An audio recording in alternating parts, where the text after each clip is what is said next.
చిన్ను నీకు రొట్టె చాలా ఇష్టమా? షుగర్ బీపీలు వస్తాయా అన్నం తింటే? అవరా రొట్టె రొట్టె రొట్టె. మా చిన్నోడు చూడండి ఎనీ టైం రొట్టె కావాలంటాడు.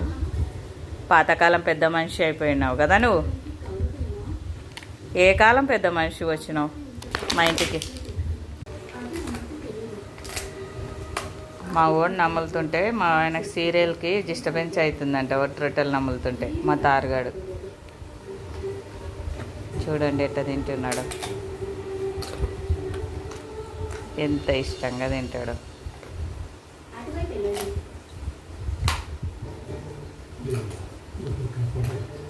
మా ఓడు జాగ్రత్త పడుతున్నాడండి, అన్నం తింటే షుగరు బీపీలు వస్తాయని చెప్పేసి. చిన్ను